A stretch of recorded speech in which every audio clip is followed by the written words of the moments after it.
Muito bem, galera, estamos de volta para dar continuidade ao nosso estudo de física, em especial, né? Estamos estudando aí ainda cinemática. Agora nós vamos adentrar logo após vetores e versores em cinemática vetorial, tá? Vamos ver com o acréscimo dos vetores, o que muda na cinemática. Então, acompanhe comigo. Vamos relembrar esses tipos de grandezas que nós estudamos. Deslocamento, velocidade e aceleração, que são as principais grandezas, vamos dizer assim, da cinemática.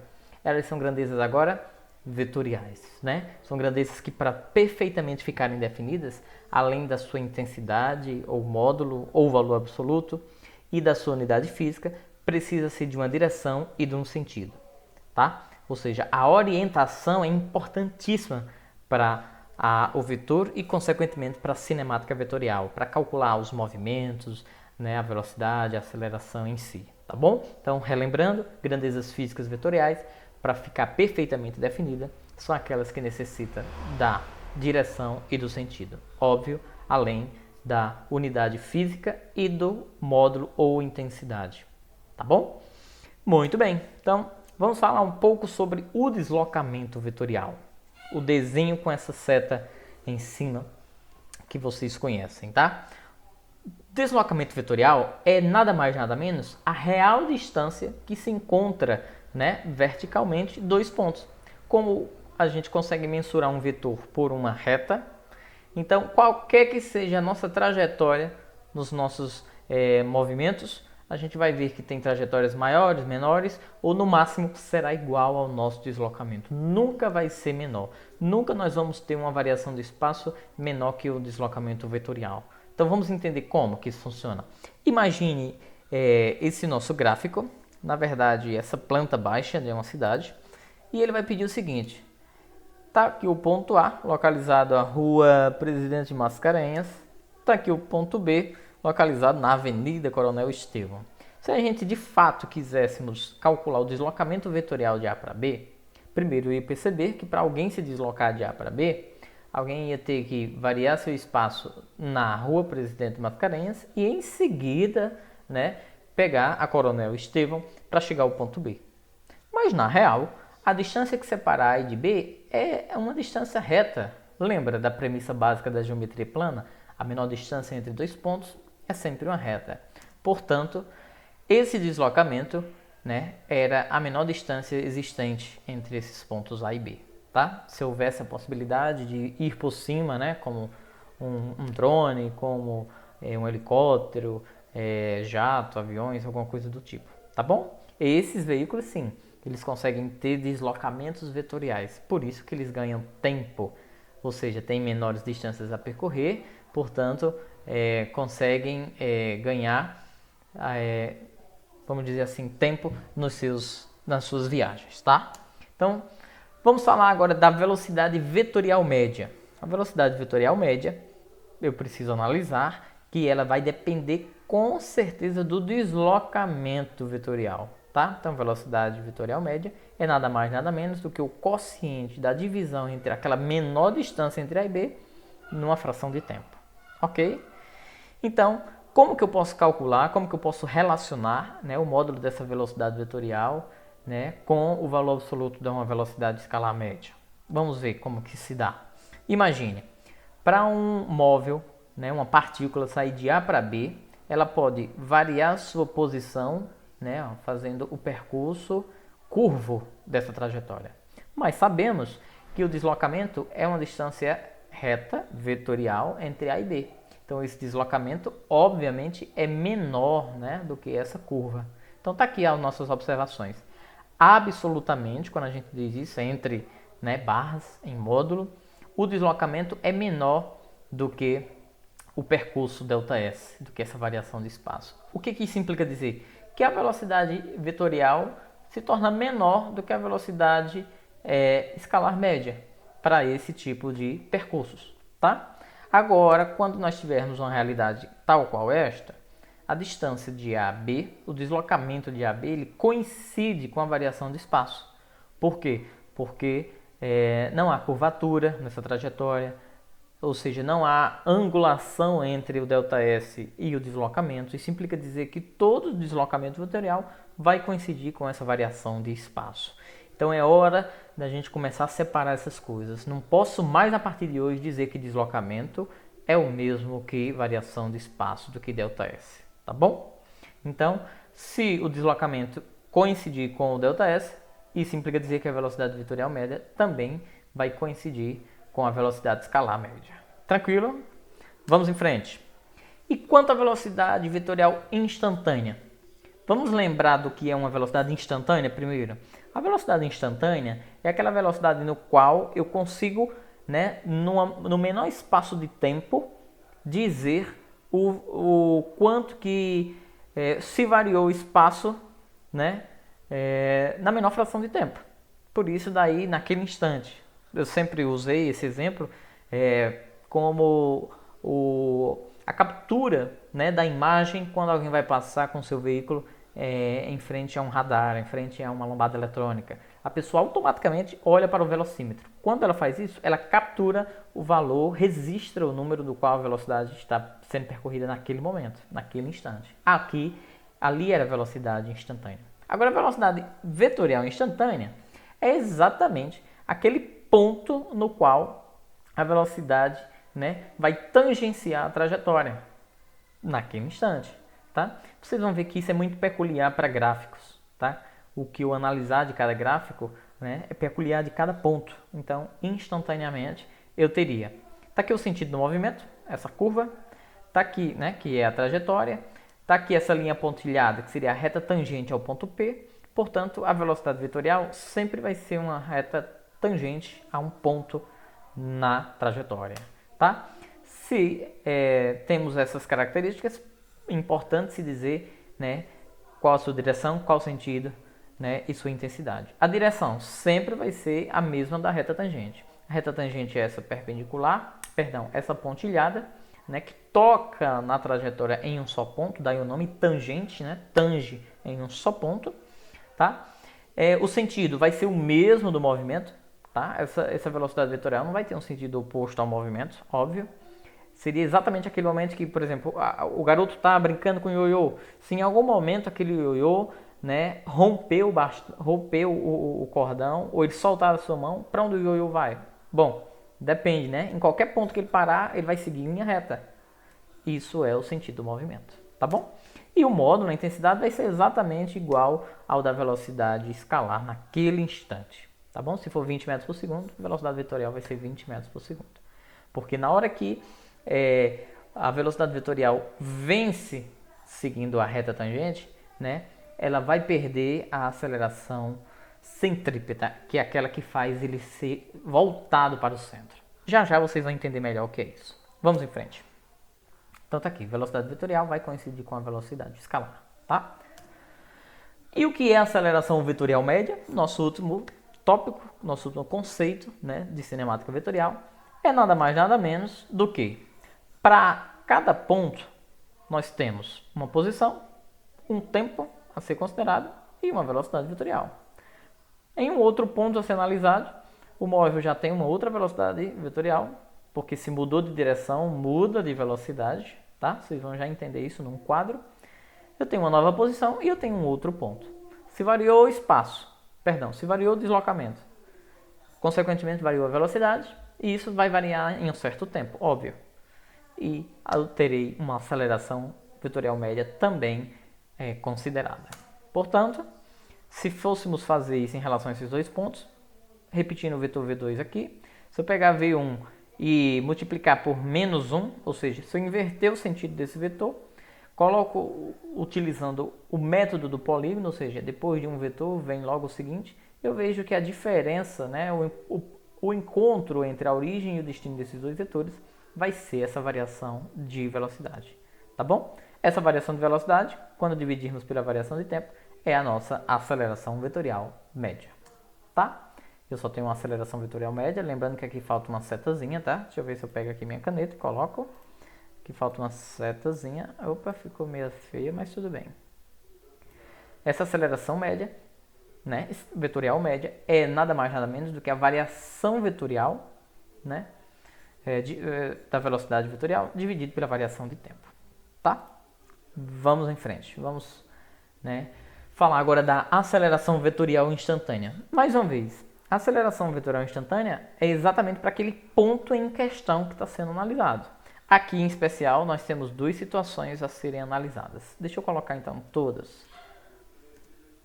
Veja, a aceleração vetorial, ela nada mais menos será do que a soma de dois momentos, de duas situações. Da aceleração tangencial, né?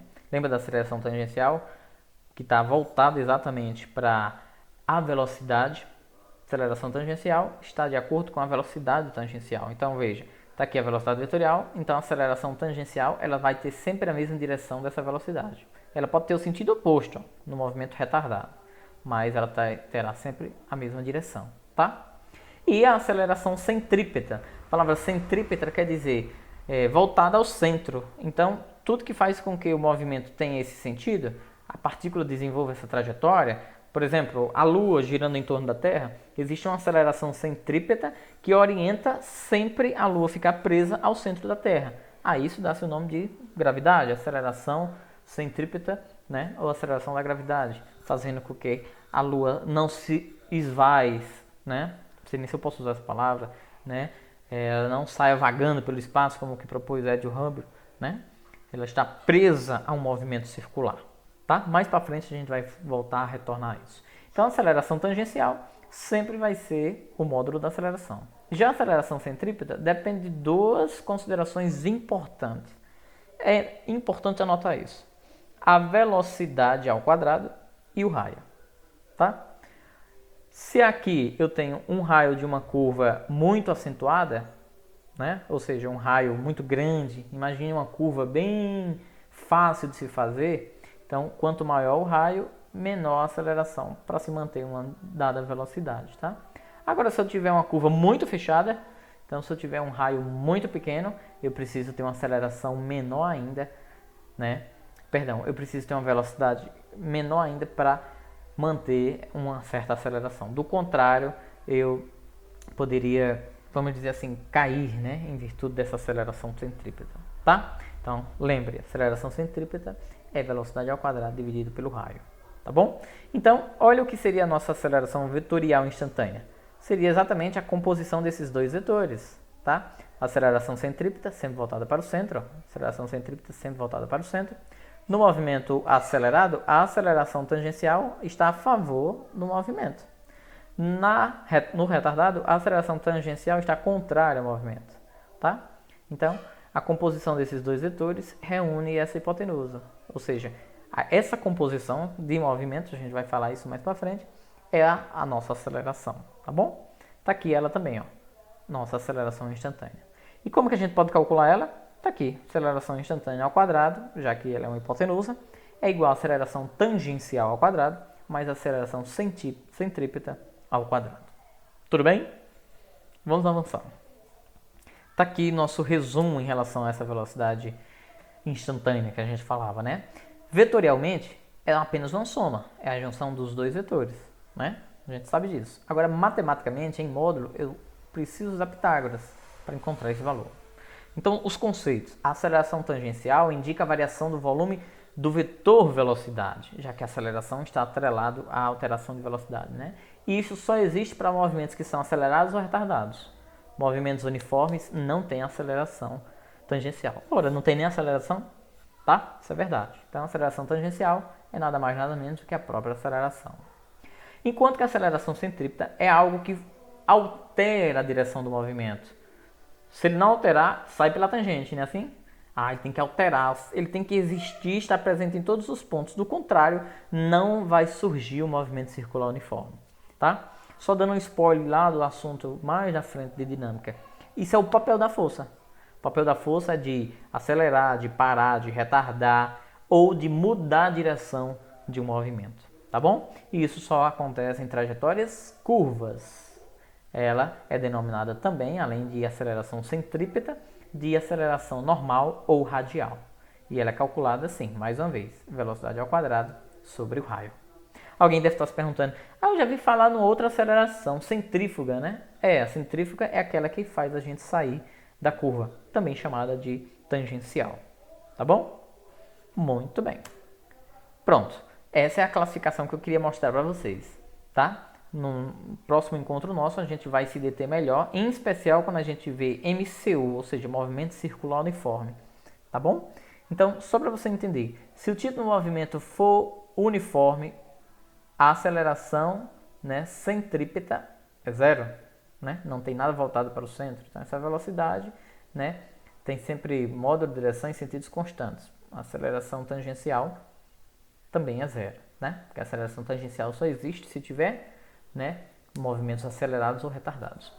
Agora, no movimento acelerado, aí sim a gente tem aceleração a favor desse sentido, ou seja, tem sempre o mesmo sentido, né, que a velocidade. Então, o módulo da velocidade sempre vai aumentar, porque existe aceleração tangencial. A direção é constante, né?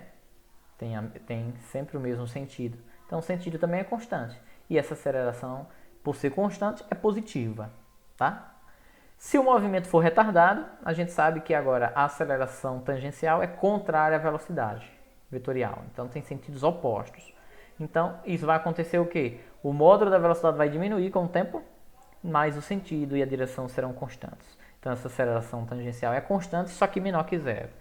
Negativa, por se tratar, né, de sentidos opostos para com a velocidade. Tá bom? Já que o quadro está aqui, eu vou explicar, mas nem necessitava para o momento. Quando acontecer do movimento ser circular, aí sim a gente vai ter aceleração centrípeta, né? Aceleração centrípeta não vai ser mais zero. Então, pode ser MCU, movimento circular uniforme. Quando isso acontecer, olha, dá uma olhada aqui na nossa figura. Porque isso cai muito em questões de ventilador, de roda gigante, tá? Então, a direção e o sentido para esse movimento e o que acontece com as velocidades vetoriais em cada posição. Então, o módulo dessa velocidade sempre é constante, tá? A direção é sempre variável, porque em cada posição ela vai mudando. O sentido também é variável. E a aceleração tangencial é algo constante, tá? Se é algo constante, é algo zero. Por quê? Porque não existe aceleração tangencial em movimentos uniformes. Agora vamos para o movimento acelerado, para você ver o que vai acontecer. No movimento acelerado, vocês estão vendo agora esses vetores, ó, que saem assim pela reta, são os vetores que saem pela tangente, né? Aceleração tangencial. Aceleração tangencial e a velocidade vetorial agora vão ter o mesmo sentido quando é acelerado. Quando é retardado, tem sentidos opostos. Podem olhar, né? Ó, tem sentidos opostos, tá? Então, o que é que muda? Aqui, o módulo da velocidade vai aumentando no movimento acelerado. No retardado, vai diminuindo, tá? Direção e sentido são sempre variáveis, porque em cada posição eu tenho uma situação diferente, não é assim? E as suas acelerações tangenciais são sempre constantes. Se é acelerado, essa aceleração é positiva. Se for retardado, essa aceleração é negativa. Tá bom? Com certeza a gente aprende melhor uma tabela como essa em questões. Já já a gente vai praticar isso. Vamos lá. Um carro percorre a trajetória ABC, parecido com o que a gente colocou lá no mapa inicial, e ele faz isso em 50 segundos. Determine nesse intervalo de tempo, letra A, o módulo do vetor de deslocamento. B, o módulo do espaço percorrido, já sabemos que são diferentes, né? C, a velocidade escalar média. E D, o módulo da velocidade vetorial média. Tá bom? Duas questões simples e outras duas que a gente viu hoje. Então, primeira coisa, o módulo do vetor de deslocamento vai se dar pelo teorema de Pitágoras, né? A gente sabe que aqui ele vai andar 100, que aqui ele vai dar 100, mas o deslocamento real é sair de A e chegar a C, ó, em linha reta. Ah, é a hipotenusa, né, Edson? Matematicamente, calcular esse deslocamento é fazer isso aqui, ó. D ao quadrado igual a 100 ao quadrado mais 100 ao quadrado. D ao quadrado é igual a 10.000 mais 10.000, 20.000. Se tirarmos a raiz de 20.000, vai dar aproximadamente 142 metros. É o deslocamento, né, vetorial desse veículo. Mas já sabemos que o espaço percorrido por ele vai ser 200, né? Ó, 100 de A a B e 100 de B a C. Então, já dei a resposta, a soma desses segmentos. Letra C. Como faz para calcular a velocidade escalar média? Ora, divide o ΔS pelo ΔT. Divide 200 por 50, ele levaria, né, 50 segundos para percorrer 200 metros, porque eu estava viajando a 4 metros por segundo. Mas o módulo da velocidade vetorial média é um módulo bem menor, né? Porque o deslocamento é menor. Então, como que se faz? Velocidade vetorial seria deslocamento vetorial dividido pelo tempo. 142 por 50, aproximadamente 2,8 metros por segundo. Entendeu? Vamos a um segundo exemplo. Está aí um exemplo de roda gigante, como a gente havia falado, né? Uma menina está numa roda gigante que gira no sentido anti-horário, em movimento uniforme. Vamos ver se a gente entende a coisa. Movimento uniforme, existe aceleração tangencial? Não, né? Não existe. Muito bem. Desenhe o vetor que representa a velocidade vetorial da menina, né? Quando ela passa pelos pontos A, B e C. Tá? E responda se essas velocidades são iguais. Uma coisa é certa, as velocidades não vão ser iguais porque tem direções diferentes, né? Olha aí o que vai acontecer quando ela passar por A. A velocidade vetorial dela vai ser essa velocidade tangencial, né? Quando ela passar por B, quando ela passar por C. Tá bom? Tem essa direção e o sentido porque tem que coincidir com o movimento. Tá bom? Pronto, em relação às velocidades não são iguais porque tem direções diferentes. Tranquilo? Vamos a mais um exemplo. Durante uma regata, uma das embarcações realiza o contorno das boias A, B, C, D e E. No diagrama estão registrados os deslocamentos e os instantes em que a embarcação passou por cada uma das bolas. É bolas ou é boias? Bom, acho que é boias, né? Calcule em quilômetros por minuto. Por que por minuto, Edson? Veja, os tempos estão todos em minutos, né? Cada quadradinho é uma malha quadriculada de 2 km, tá? Então fique esperto com isso. Calcule em quilômetro por minuto o módulo da velocidade vetorial média dessa embarcação entre as boias. Letra A e C e letra B, A e E. Como que eu vou fazer isso? Aqui a gente vai fazer usando a regra do paralelogramo, tentando fechar, né? Não é nem do paralelogramo, a regra do polígono, fechar de onde partiu os vetores aonde chegou. Primeiro caso, né, de A a C. Então, eu vou ligar, ó, de A a C. Ó. Então, liguei de A a C. Poxa, mas esse vetor, como que eu posso calcular? Porque esse vetor ele está aqui, ó, meio que na diagonal, oblíquo. Se ele fosse horizontal, era só contar quantos quadrinhos, né? Cada quadrinho era 2 km. Se fosse na vertical, também. Ah, mas um dia eu aprendi que esse vetor inclinado ele é composto por dois outros vetores. Ele tem uma projeção na horizontal, que seria no eixo X, e ele tem uma projeção na vertical, não é não? No eixo Y. Então agora é fácil.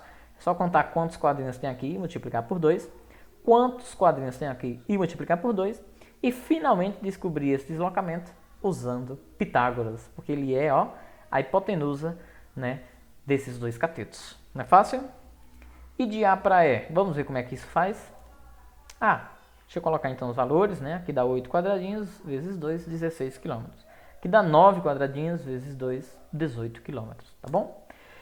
De A a E, eu percebo que se eu ligar de A a E, também o diagrama, na verdade o vetor resultante, é um vetor inclinado. Ele tem sua projeção na vertical, tem sua projeção na horizontal. Não sei se vocês estão acompanhando aqui, ó. Então, ficou fácil. Um quadradinho na vertical, 2 km. 4 quadradinhos na horizontal, 8 km, né?